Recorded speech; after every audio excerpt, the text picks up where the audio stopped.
Hello everyone, I once again welcome you all on Lovita's YouTube channel. Hope you all would be doing fine and good. और आज इस particular video में हम बात करने वाले हैं 2025 के कुछ लैंडमार्क जजमेंट्स की, कुछ ऐसे केसेस जिन्होंने सिर्फ लॉ को ही नहीं बल्कि हमारे सोसाइटी एज वेल एज हमारा जो कॉन्स्टिट्यूशन है उसके इम्पॉर्टेंट प्रिंसिपल्स को भी शेप किया। चाहे हम बात करें क्रिमिनल लॉ की या फिर फैमिली डिस्प्यूट्स की या फिर प्रॉपर्टी राइट्स की या फिर स्टूडेंट्स के मेंटल हेल्थ कंसर्न्स की, हर जजमेंट एक नई डायरेक्शन दिखाता है।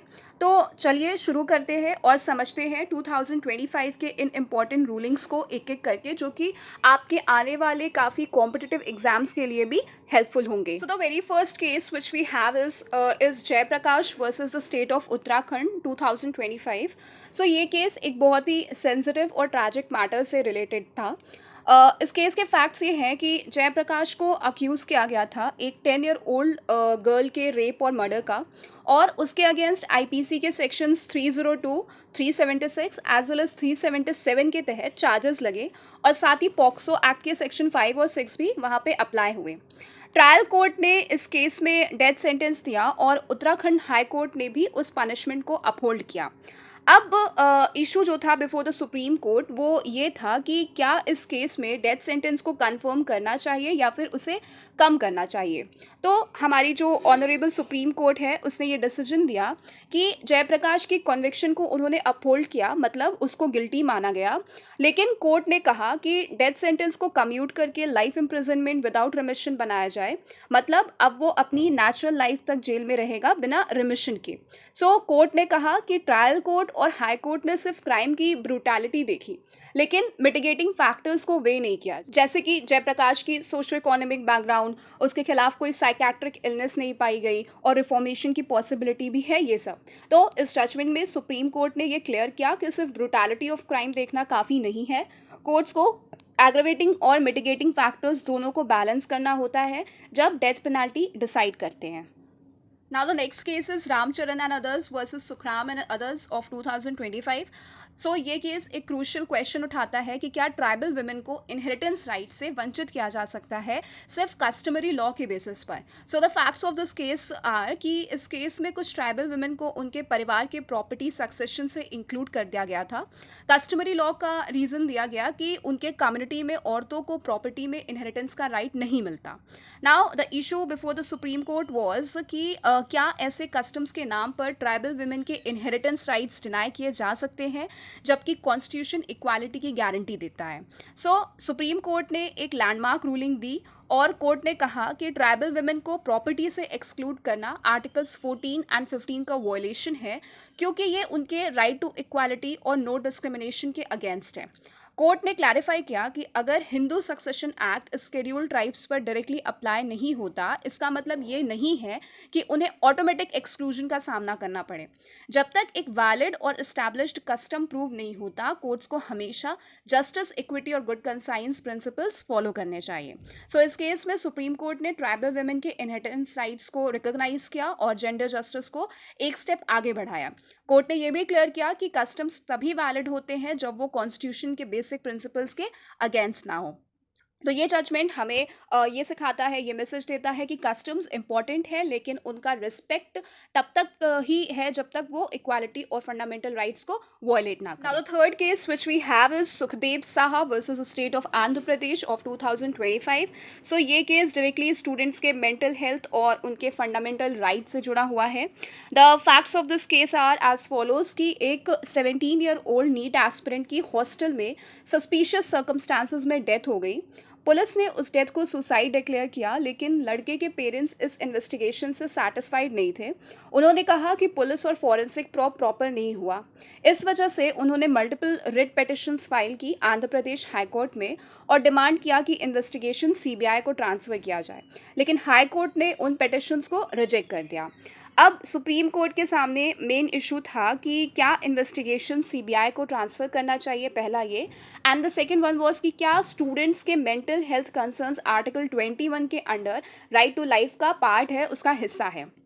तो सुप्रीम कोर्ट ने इस केस में एक लैंडमार्क रूलिंग दी और कहा कि कोर्ट ने क्लियरली रिकॉग्नाइज किया कि राइट टू मेंटल हेल्थ भी article 21 that is right to life का एक एसेंशियल पार्ट है। कोर्ट ने ऑर्डर दिया कि बाइंडिंग गाइडलाइंस बनाई जाए जो सारे एजुकेशनल इंस्टीट्यूशंस और कोचिंग सेंटर्स इंडिया भर में फॉलो करें ताकि स्टूडेंट्स की वेल बीइंग और मेंटल हेल्थ सेफगार्ड हो। कोर्ट ने अकाउंटेबिलिटी की इंपॉर्टेंस बताई और कहा कि प्रिवेंटिव स्टेप्स लेना एजुकेशनल इंस्टीट्यूशंस की रिस्पॉन्सिबिलिटी है ताकि ऐसे ट्रैजिक इंसिडेंट्स फ्यूचर में अवॉइड किए जा सकें। सो ये जजमेंट सिर्फ एक स्टूडेंट के केस तक लिमिटेड नहीं रहा बल्कि सुप्रीम कोर्ट ने इसे एक नेशनल लेवल कंसर्न बनाया।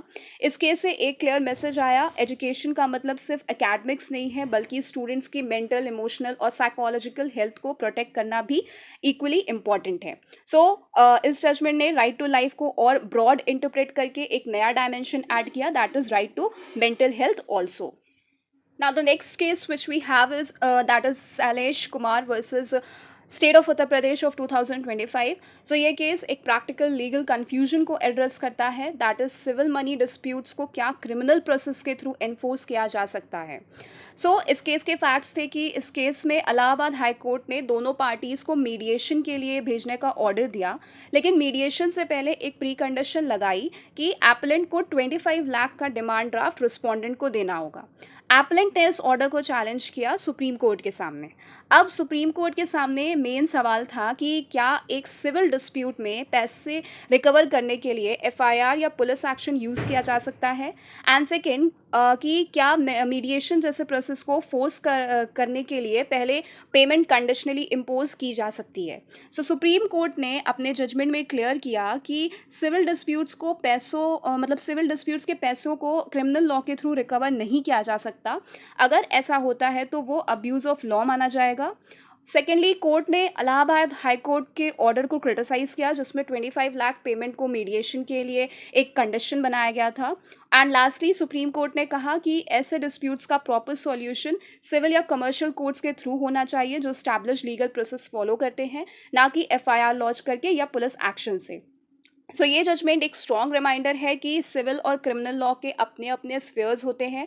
सिविल डिस्प्यूट्स को क्रिमिनल प्रोसेस के जरिए सेटल करने की कोशिश करना सिर्फ मिसयूज़ ऑफ लॉ होगा। कोर्ट्स को इंश्योर करना चाहिए कि parties proper civil remedies use करें जैसे कि सूट फाइल करना, आर्बिट्रेशन या mediation without illegal pre conditions. So इस केस का टेक अवे सिंपल है कि money disputes are civil in nature और उन्हें सिविल लॉ के प्रोसेस से ही रिजॉल्व करना चाहिए। Now, moving further, we have the case of Vibhor Garg versus Neha of 2025। ये case directly privacy versus evidence के कॉन्फ्लिक्ट से जुड़ा था और सुप्रीम कोर्ट ने यहाँ एक क्लियर स्टैंड लिया।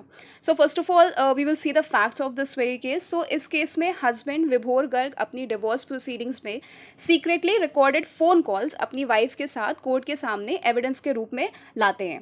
फैमिली कोर्ट ने इन रिकॉर्डिंग्स को अलाउ कर दिया, लेकिन हाई कोर्ट ने कहा कि ये वाइफ की प्राइवेसी का वायलेशन है और उन्होंने इन रिकॉर्डिंग्स को बार कर दिया। इसके बाद हस्बैंड ने सुप्रीम कोर्ट में अपील की। सो सुप्रीम कोर्ट के सामने अब ये क्वेश्चन था कि क्या सीक्रेटली रिकॉर्डेड स्पाउस कॉल्स को कोर्ट में एविडेंस के रूप में यूज़ किया जा सकता है, एंड सेकेंडली या फिर ये जो है वो राइट टू प्राइवेसी का वायलेशन होगा। तो सुप्रीम कोर्ट ने क्लियर किया कि ऐसे रिकॉर्डिंग्स मैट्रिमोनियल डिस्प्यूट्स में एडमिसिबल हैं। कोर्ट ने section 122 of the Indian evidence act, जो अब BSA दैट इज भारतीय साक्ष्य अधिनियम ऑफ 2023 का सेक्शन 127 है, उसको एक्सप्लेन किया और कहा कि ये सिर्फ लिमिटेड प्रोटेक्शन देता है स्पाउसल कम्युनिकेशंस को, कोई एब्सोल्यूट बार नहीं है। कोर्ट ने एक स्ट्रॉन्ग ऑब्जर्वेशन भी दी, अगर स्पाउसेस एक दूसरे को सीक्रेटली रिकॉर्ड कर रहे हैं तो ये खुद दिखाता है कि मैरिज में ट्रस्ट ऑलरेडी ब्रेक हो चुका है। सो सुप्रीम कोर्ट ने हाई कोर्ट का डिसीजन सेट असाइड कर दिया और हस्बैंड की अपील अलाउ कर दी। मतलब अब ये क्लियर है कि मैट्रिमोनियल केसेस में स्पाउसल प्राइवेसी के नाम पर रिकॉर्डिंग्स को कंप्लीटली बार नहीं किया जा सकता। अगर वो रेलेवेंट है तो उन्हें एविडेंस के रूप में एडमिट किया जा सकता है। अब हम डिस्कस करते हैं एक हाई प्रोफाइल प्रॉपर्टी डिस्प्यूट को, that is Saif Ali Khan versus union of India and others of 2025। ये केस एक्टर सैफ अली खान की फैमिली की एंसेस्ट्रल प्रॉपर्टीज से रिलेटेड है जो भोपाल में लोकेटेड है।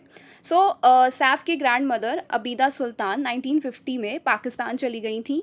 उसके बाद उनकी भोपाल की प्रॉपर्टीज़ जिनकी एस्टिमेटेड वैल्यू लगभग 15,000 करोड़ है, को गवर्नमेंट ने एनिमी प्रॉपर्टी के तहत एनिमी प्रॉपर्टी एक्ट के तहत एनिमी प्रॉपर्टी डिक्लेयर कर दिया। सैफ अली खान ने ये matter Madhya Pradesh high court में चैलेंज किया, claiming inheritance rights over those properties. So court के सामने अब ये क्वेश्चन था कि क्या सैफ अपनी ग्रैंड मदर की प्रॉपर्टी इनहेरिट कर सकते हैं, जबकि एनिमी प्रॉपर्टी एक्ट ऑफ 1968 और उसके 2017 अमेंडमेंट के प्रोविजंस उन्हें बार करते हैं। सो अब मतलब जो कोर्ट ने हेल्ड किया उसके अकॉर्डिंग अभी फाइनल डिसीजन हाई कोर्ट ने नहीं दिया है। मध्य प्रदेश हाई कोर्ट ने सैफ को डायरेक्ट किया है कि पहले वो एपलेट अथॉरिटी के सामने अपील फाइल करे, जो कि एनिमी प्रॉपर्टी एक्ट में प्रिस्क्राइब्ड है। एक्ट के प्रोविजंस के मुताबिक वंस कोई प्रॉपर्टी अगर एनिमी प्रॉपर्टी डिक्लेयर हो जाती है तो वो permanently custodian of enemy property के पास वेस्ट हो जाती है। मतलब इनहेरिटेंस या ट्रांसफर के राइट्स इवन इंडियन सिटीजन्स को भी अलाउड नहीं होते हैं। सो इस केस का ब्रॉडर लीगल पॉइंट ये है कि एनिमी प्रॉपर्टी एक्ट एक एब्सोल्यूट बार लगाता है इनहेरिटेंस पर, चाहे क्लेमेंट इंडियन सिटीजन ही क्यों ना हो। सैफ का केस भी अभी प्रोसीजरल स्टेज में है, लेकिन लॉ क्लियर है, that is once property enemy property बन गई उस पर प्राइवेट सक्सेशन क्लेम नहीं बन सकता है। अब हम समझते हैं एक सिग्निफिकेंट मैट्रिमोनियल डिस्प्यूट को, that is Pradeep Bhardwaj versus Priya of 2025। ये केस एक क्लासिक एग्जांपल है कि कैसे courts irretrievable breakdown of marriage को कंसिडर करते हैं। The facts of this case are that Pradeep Bhardwaj और प्रिया की शादी 2008 में हुई थी, लेकिन शादी के सिर्फ एक साल बाद 2009 से ही दोनों अलग रहने लगे। इसके बाद हस्बैंड ने हिंदू मैरिज एक्ट ऑफ 1955 के section 13 clause 1 sub clause A के अंडर डिवोर्स फाइल किया और ग्राउंड दिया क्रुएलिटी का। कोर्ट का जो डिसीजन है उसमें फैमिली कोर्ट ने कहा कि डिवोर्स पिटिशन मतलब उन्होंने डिसमिस कर दी गई वहाँ पे, क्योंकि उनके हिसाब से हस्बैंड का केस कन्विंसिंग नहीं था। वहीं हाई कोर्ट में फैमिली कोर्ट के डिसीजन को अपहोल्ड किया और बोला कि हस्बैंड क्रुएलिटी प्रूव करने में फेल हो गया है। लेकिन सुप्रीम कोर्ट ने अपना अप्रोच चेंज किया। कोर्ट ने ऑब्जर्व किया कि दोनों पार्टी 16 साल से अलग रह रहे हैं और मैरिज प्रैक्टिकली इरिट्रेवेबली ब्रोकन डाउन हो चुकी है।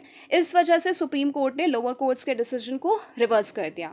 सुप्रीम कोर्ट ने डिवोर्स ग्रांट कर दिया और कहा कि अब दोनों पार्टीज और उनका माइनर चाइल्ड अपनी ज़िंदगी इंडिपेंडेंटली और पीसफुली जी सकते हैं। इस जजमेंट से एक स्ट्रॉन्ग मैसेज मिलता है कि जब एक शादी डेड रिलेशनशिप बन जाए और सालों तक रिकंसिलिएशन का कोई चांस ना हो, तो सुप्रीम कोर्ट आर्टिकल 142 की पावर्स यूज करके डिवोर्स ग्रांट कर सकती है, चाहे स्टैट्यूटरी ग्राउंड्स स्ट्रिक्टली प्रूव ना हुए हो तो। This was all for today's video. I hope that you have understood all the cases which were discussed in this very video.